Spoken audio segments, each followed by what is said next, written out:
I've worked as a nurse in multiple places, from hospitals to geriatric facilities, before the current place I work at. About 6 months ago, I found a vacancy for a nurse position at a geriatric hospital, super close to my house, which suited me just fine. Little did I know what I was getting myself into. This story? It's about my last shift there. Picture this, graveyard shift, me working after having spent the whole day in another hospital where I work. They placed me in charge of the Alzheimer's ward, where the patients seemed to take a shine to me. Being a young face among all those old memories seemed to bring them some peace. Most of the elderly found it funny to see a male nurse, and as I always enjoyed standing out, the affection I received from them was always comforting. It was a clear sign that I had chosen the profession I wanted. Despite being poorly paid and constantly married to night shifts, that messed up my sleep cycle. They all had interesting stories to tell, but often, these stories revolved around past times when families were still united and happy. But then there was Lola. Sweet lady, but she had this thing about hearing voices and seeing a shadowy man all dressed in black, always smiling. Creepy, right? I just figured it was her mind playing tricks. Many of these elderly people had been abandoned by their families. Life was becoming increasingly difficult, and caring for an elderly person who often didn't remember us was undoubtedly a complex situation. Not that I could judge anyone's personal choices, but I couldn't imagine doing that to a family member. The thought of potentially being in that situation one day broke my heart, so I always strived to give them my utmost care. Though they may not have much time left, I made sure they lived comfortably and felt loved through the care I provided.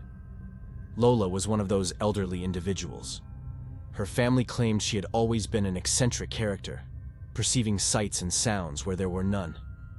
So when they left her here, over time they appeared less and less, until they stopped appearing altogether.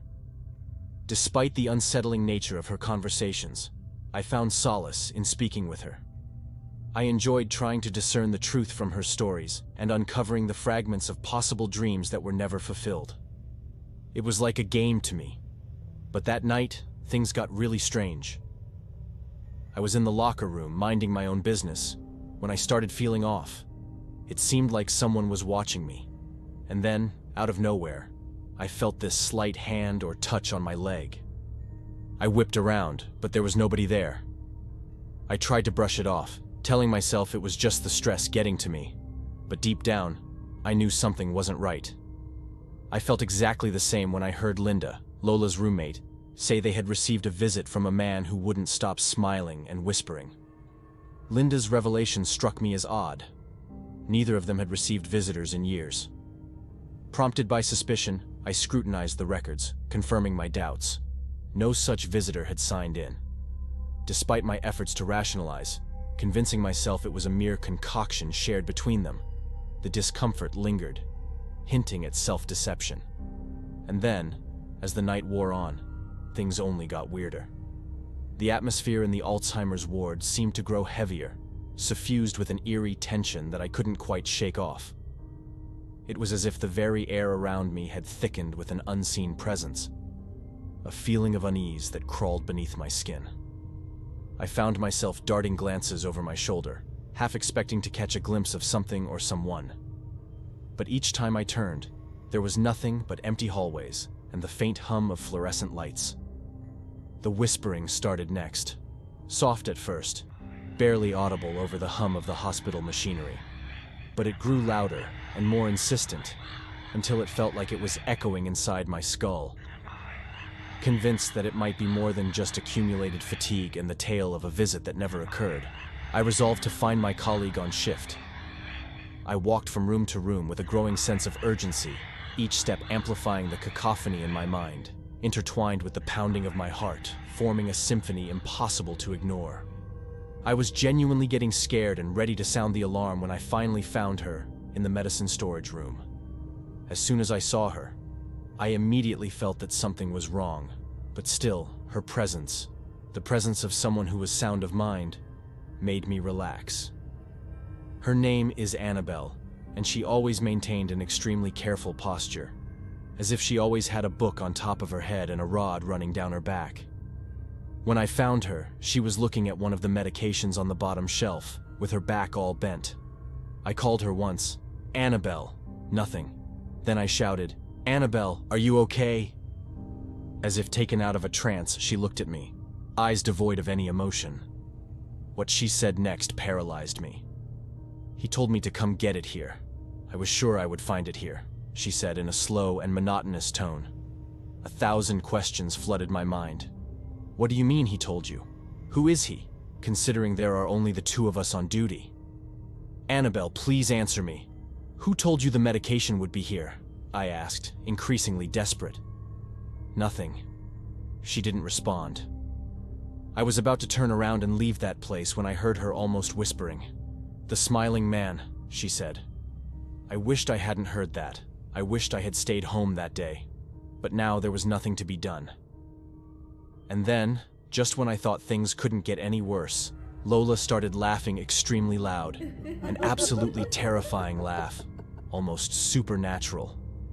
I climbed the 2 flights of stairs that separated us. I tried to calm her down, to reassure her that everything was going to be okay. But deep down, I knew that I was just as scared as she was. And then, as I was trying to lead Lola out of the room, she froze, her eyes widening in terror. "He's here," she whispered, her voice barely above a terrified squeak. "He's right behind you." I spun around, my heart pounding in my chest, but there was nobody there. Just an empty hallway. Then I saw a shadow. I looked back, and there he was, pressed against the glass of the door with a smile as wide as his face, stretching from one side to the other. Completely terrifying. I completely lost control. That wasn't a man. It couldn't be. I ran with all the force I could muster, set off the fire alarm, and ordered the entire building to be evacuated. Later, I would have to explain everything to my superiors. But at that moment, only one thing was on my mind. Something very serious was about to happen. The next day, still unable to sleep, I probably hadn't slept for over 36 hours. I explained everything I had seen to Matt, my supervisor. I was no longer afraid of sounding crazy. After that, I asked to be fired. That was the last time I set foot in that hospital. Call it lack of sleep or whatever. But that night was straight out of a horror movie.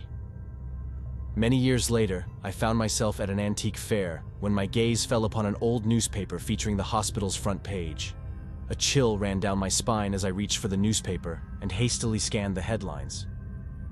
It was reported that a group of nurses from the facility had been arrested, while others were suspended for inexplicably causing the deaths of patients. That same year, 5 elderly individuals perished under suspicious circumstances, ultimately leading to the hospital's official closure. At that moment, I knew without a doubt that I had narrowly escaped.